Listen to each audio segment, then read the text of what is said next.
नमस्कार मित्रांनो, मी सुदर्शन सुर्वे आणि आपण पाहत आहात न्यूज डंका। आज आपण एका अशा विषयावर बोलणार आहोत जिथे उथळ न्यायाचा आव आणून इतिहासाची कशी सरास मोडतोड केली जाते याचा जिवंत नमुना पाहायला मिळतो। सोशल मीडियावर स्वतःला अभ्यासक आणि विचारवंत मनवणाऱ्यांची हल्ली मोठी भाऊगर्दी निर्माण झाली आहे। त्याचाच एक नाव नेहमी उफाळून वर येत आहे, अभिजित दिपके। नुकताच या महाशयाने असा एक दावा केलाय जो ऐकून कोणत्याही इतिहासप्रेमीला हसू आवरणार नाही आणि चीड आल्याशिवाय राहणार नाही। दिपके म्हणतात, आतापर्यंतचे देशाचे सर्वोत्तम पंतप्रधान म्हणजे पंडित जवाहरलाल नेहरू। प्रश्न असा आहे की दिपके यांचा नेमका असा कोणता अभ्यास आहे की ते एवढ्या आत्मविश्वासाने जवाहरलाल नेहरूंना देशाचे सर्वोत्तम पंतप्रधान घोषित करतायत। इतिहासाचा इतका सखोल अभ्यास आहे का? नेहरूंच्या निर्णयांचा, त्या निर्णयांच्या परिणामांचा आणि त्या काळातील देशाच्या परिस्थितीचा इतका वस्तुनिष्ठ अभ्यास केला आहे का? की सोशल मीडियावर एखादा विधान किती व्हायरल होईल याचा अंदाज घेऊन भूमिका ठरवायची आणि मग त्याला अभ्यास म्हणून सादर करायचं। दिपके सोशल मीडियात लोकप्रिय होण्यासाठी धडपडणारे तरुण आहेत। कॉकरोच जनता पार्टीसारखी मोहीम सोशल मीडियावर चर्चेत आणण्यात त्यांना काही प्रमाणात प्रसिद्धी मिळाली, पण सोशल मीडियावरील गाजावाजा आणि प्रत्यक्ष मैदानातील जनसमर्थन यात जमीन आसमानाचा फरक आहे। भाजपावर टीका करून सोशल मीडियावर सातत्याने चर्चेत राहण्याचा त्यांचा प्रयत्न राहिला आहे।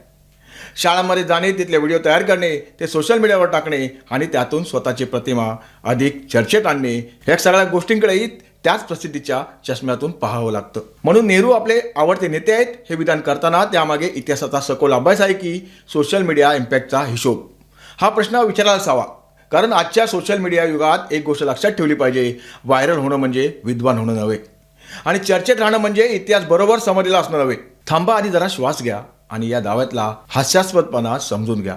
ज्या माणसाच्या दाव्यात ना कसला ऐतिहासिक आधार आहे ना अभ्यासाचा लवलेश, तो माणूस थेट देशाच्या पंतप्रधानांची पद ठरवायला निघालाय। दिपके साहेब, जरा थांबून इतिहासाची पाने उलटली असती तर स्वतःच्याच अकलेचे असे धिंदवडे काढण्याची वेळ तुमच्यावर आली नसती। जेव्हा नेहरू पंतप्रधान होते किंवा जेव्हा देश इतिहासातील सर्वात भीषण संकटाशी झुंजत होता तेव्हा तुमचा जन्म तरी झाला होता का? की तुम्ही फक्त एका विशिष्ट विचारसरणीच्या इकोसिस्टीममध्ये पुरवलेल्या चिठ्ठ्या वाचून हा नेरेटिव्ह हाकत आहात? तेव्हा नेहरू सर्वोत्तम होते असे पोरकट आणि बाळबोट प्रश्न विचारून इतिहास बदलता येत नसतो। इतिहास हा पुराव्यांच्या आणि निर्णयांच्या रक्ताळलेल्या परिणामांवर लिहिला जातो।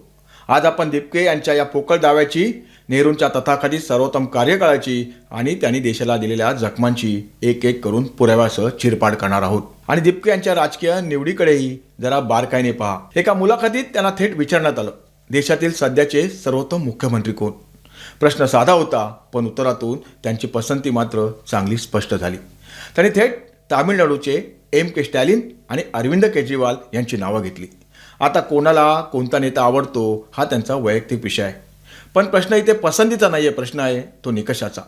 नेहरू सर्वोत्तम पंतप्रधान, स्टॅलिन आणि केजरीवाल सर्वोत्तम मुख्यमंत्री, मग या सर्वोत्तमपणाची मोजपट्टी नेमकी कोणती?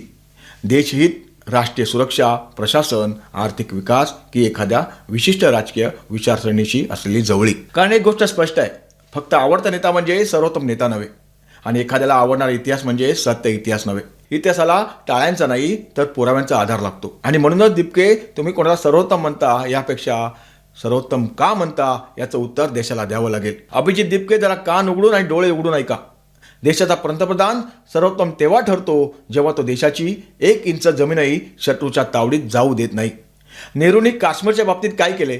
15 ऑगस्ट 1947ला देश स्वतंत्र झाला आणि लोहपुरुष सरदार वल्लभभाई पटेलांनी आपल्या अफाट मुत्सद्देगिरीने तब्बल 560 पेक्षा जास्त संस्थाने भारतामध्ये विलीन करून दाखवली। जुनागड असो किंवा हैदराबाद, पटेलांनी जिथे हात घातला तो भाग भारताचा अखंड आणि अविभाज्य भाग बनला। पण नेहरूंनी काय केले? त्यांनी काश्मीरचा मुद्दा स्वतःच्या हातात घेतला, कारण त्यांना स्वतःच्या काश्मीर ओळखीचा आणि शेख अब्दुल्लांच्या मैत्रीचा अभिनिवेश होता। परिणाम काय झाला? ऑक्टोबर 1947मध्ये जेव्हा पाकिस्तानी टोळीवाल्यांनी काश्मीरमध्ये हल्ला केला तेव्हा आपले शूर भारतीय सैन्य प्राणांची बाजी लावून त्या आक्रमकांना बागे ढकलत होते।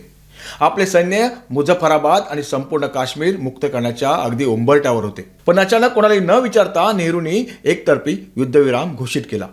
एवढ्यावरच नेहरू थांबले नाहीत। हा पूर्णपणे भारताचा अंतर्गत मुद्दा असताना ते पळत पळत हा प्रश्न घेऊन संयुक्त राष्ट्रसंघात गेले। एका सार्वभौम देशाचा अंतर्गत प्रश्न आंतरराष्ट्रीय व्यासपीठावर नेऊन ठेवणे ही मुत्सद्देगिरी होती की पोरकटपणा? या एका ऐतिहासिक चुकीमुळे आज पाकव्याप्त काश्मीर अस्तित्वात आला। जिथे आजही दहशतवादाचे कारखाने चालतात. त्यानंतर काश्मीरवर कलम 370चे विष लादले गेले, ज्याने 70 वर्ष काश्मीरला भारताच्या मुख्य प्रवाहापासून तोडून ठेवले आणि हजारो भारतीय सैनिकांचे बळी घेतले. दीपिकेच्या निर्णयामुळे देशाच्या नकाशाचा तुकडा पडला आणि सैनिकांचे रक्त सांडले. त्याला तुम्ही सर्वोत्तम पंतप्रधानांचे लक्षण म्हणता का? आता वळूया नेहरूंच्या परराष्ट्र धोरणावर आणि 1962च्या चीन युद्धावर. नेहरूंना आंतरराष्ट्रीय जगतात शांततेचे दूत म्हणून वावरण्याची भारी हौस होती. त्यांनी घोषणा दिली होती, हिंदी चिनी भाई भाई. पण चीनच्या हुकुमशाह माओ त्से-तुंग हा आतून कोणती कारस्थाने रचत होता याची सारी कुणकुणही नेहरूंना लागली नाही. 1950 मध्ये चीनने तिबेटवर आक्रमण केले. तिबेट हा भारत आणि चीनच्या दरम्यान असलेला एक अत्यंत महत्त्वाचा बफर झोन म्हणजे नैसर्गिक संरक्षक भिंत होती. भारताने तिबेटच्या स्वातंत्र्यासाठी ठामपणे उभे राहिला होते, पण नेहरूंनी 1954च्या पंचशील करारावर डोळे झाकून स्वाक्षरी केली आणि तिबेटवरील चीनचे वर्चस्व सहज मान्य करून टाकले. म्हणजे चीनला थेट भारताच्या सीमेवर येऊन बसण्याचे उघडे आमंत्रणच नेहरूने दिले. जेव्हा चीनने अक्साई चीनमध्ये चोरट्या मार्गाने रस्ता बांधला तेव्हा संसदेत नेहरूंनी काय उत्तर दिले माहीत आहे? नेहरू म्हणाले, तिथे गवत सुद्धा उगवत नाही, ती ओसाड जमीन आहे. देशाच्या हजारो चौरस किलोमीटर भूभागाबद्दल एका पंतप्रधानाची ही बेजबाबदार भाषा असते. आणि मग आला 1962चा तो काळा दिवस. चीनने भारतावर अचानक हल्ला चढवला. हिमालयाच्या -20 अंश तापमानात लढणाऱ्या आपल्या भारतीय जवानांकडे थंडीचे कपडे नव्हते, पायात साधे बूट नव्हते आणि हातात इंग्रजांच्या काळातील जुन्या 303 रायफल्स होत्या. सैन्याला आधुनिक शस्त्रे देण्याऐवजी नेहरूंनी संरक्षणाचा अर्थसंकल्प कापला होता. आपल्याला सैन्याची गरज काय? आपल्याला फक्त पोलिसांची गरज आहे, असा भाबडा विचार मांडणारे नेतृत्व देशाचे पंतप्रधान होते. परिणामी भारताची तब्बल 38,000 चौरस किलोमीटर जमीन चीनने हडपली.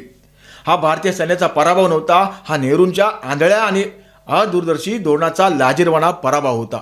दीपिके, देशाची हजारो किलोमीटर जमीन शत्रूच्या घशात घालणाऱ्या नेहरूंना सर्वोत्तम म्हणताना तुमच्या जेबेला हाड कसे राहत नाही. अभिजित दीपिके यांच्यासारखे लोक नेहमी सांगत असतात की नेहरूंमुळे भारताचा जगभरात सन्मान वाढला. मग या ऐतिहासिक सत्याचे उत्तर दीपिके देणार का? 1950च्या दशकात जेव्हा संयुक्त राष्ट्राची पुनर्रचना होत होती तेव्हा अमेरिकेने आणि सोव्हिएत युनियनने भारताला संयुक्त राष्ट्र सुरक्षा परिषदेत स्थायी सदस्यत्व देण्याचा प्रस्ताव दिला होता. नेहरूंनी त्यावेळी काय महान औदार्य दाखवले माहीत आहे? नेहरूंनी म्हटले, आधी चीनला स्थायी सदस्यत्व द्या, मग आम्ही आमचा विचार करू. आज तोच चीन UNSC मध्ये व्हिटो वापरून भारताच्या प्रत्येक निर्णयाला आंतरराष्ट्रीय दहशतवादावर बंदी घालण्याच्या प्रस्तावांना विरोध करतोय. जर त्यावेळी नेहरूंनी ती जागा स्वीकारली असती तर आज भारत जगातील 5 महासत्तांपैकी एक म्हणून जगाचे नेतृत्व करत असता. स्वतःच्या ताटात आलेला जगाचा सर्वोच्च हक्क दुसऱ्या शत्रू देशाला बहाल करून टाकणे याला मुत्सद्देगिरी म्हणत नाहीत. दीपिके याला देशाच्या भवितव्याशी केलेला खेळ म्हणतात. नेहरूंच्या समर्थकांचा आणखी एक आवडता दावा असतो, नेहरूंनी देशात उद्योग उभे केले, IITs आणि AIIMS बनवले. अहो, 17 वर्ष देशाचा पंतप्रधान राहणाऱ्या माणसाने जर 4-5 संस्थाही बनवल्या नसत्या तर काय केले असते? पण अर्थव्यवस्थेचे मूळ मॉडेल त्यांनी काय ठेवले हे कधी पाहिलंय का? नेहरूंनी सोव्हिएत युनियनच्या कम्युनिस्ट आणि समाजवादी मॉडेलची आंधळी नक्कल केली. देशात लायसन्स परमिट राज्य लादले गेले. म्हणजे एखाद्या भारतीय उद्योजकाला नवीन कारखाना काढत असेल तर त्याला दिल्लीत बसलेल्या सरकारी बाबूंचे आणि मंत्र्यांचे उंबरठे झिजवावे लागत असत. खाजगी उद्योजकतेला, व्यापाराला आणि तंत्रज्ञानाला नेहरूंनी पायदळी तुळवले. या समाजवादी धोरणांमुळे भारताचा आर्थिक विकास दर दशकानुदशके अवघ्या 3.5% रेंगाळत राहिला, ज्याची जगातील अर्थतज्ञ टिंगल उडवत हिंदू ग्रोथ रेट म्हणायचे. स्वातंत्र्यानंतर 15 वर्षांनी भारत अमेरिकेकडून PL 480 कराराअंतर्गत लाल गव्हाची भीक मागत होता. देशात अन्नधान्याची टंचाई होती, गरिबी गगनाला भिडली होती. जर नेहरूंनी सुरुवातीलाच मोकळ्या अर्थव्यवस्थेचा आणि स्थानिक उद्योजकतेचा स्वीकार केला असता तर जपान आणि दक्षिण कोरियाप्रमाणे भारत 1970च्या दशकातच आर्थिक महासत्ता बनला असता. पण नेहरूंच्या सोव्हिएत प्रेमामुळे हा देश दारिद्र्याच्या गर्तेत खितपत राहिला. अभिजित दीपिके, तुम्ही लोकशाहीच्या मोठ्या गप्पा मारताना मग 1946चा तो इतिहास का लपवता? स्वतंत्र भारताचा पहिला पंतप्रधान कोण होणार यासाठी 1946 मध्ये काँग्रेस वर्किंग कमिटीची निवडणूक झाली होती. 15 प्रांतीय काँग्रेस कमिट्यांपैकी तब्बल 12 कमिट्यांनी सरदार वल्लभभाई पटेल यांच्या नावाचा ठराव मांडला होता.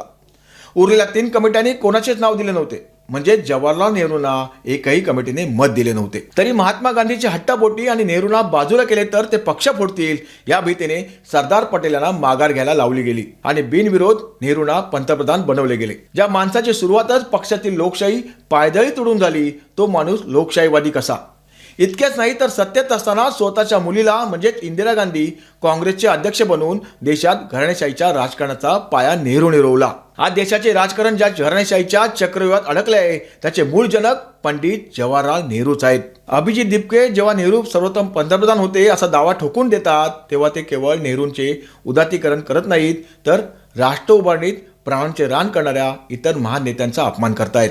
लाल बहादूर शास्त्री ज्यांनी जय जवान जय किसानचा नारा देऊन देशाला अन्नाच्या बाबतीत स्वावलंबी बनवण्याचे स्वप्न दाखवले आणि 1965च्या युद्धात पाकिस्तानला धूळ चारली.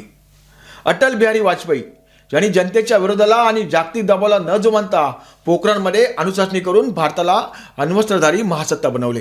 पी.व्ही. नरसिंह राव ज्यांनी 1991 मध्ये मनमोहन सिंग यांच्यासोबत मिळून नेहरूंचे ते कुचकामी समाजवादी मॉडेल कचऱ्याच्या पेटीत फेकून दिले आणि देशाची अर्थव्यवस्था खुली केली. दिपके या नेत्यांच्या उत्तुंग कामगिरीपुढे नेहरूंची कामगिरी कुठे ठरते?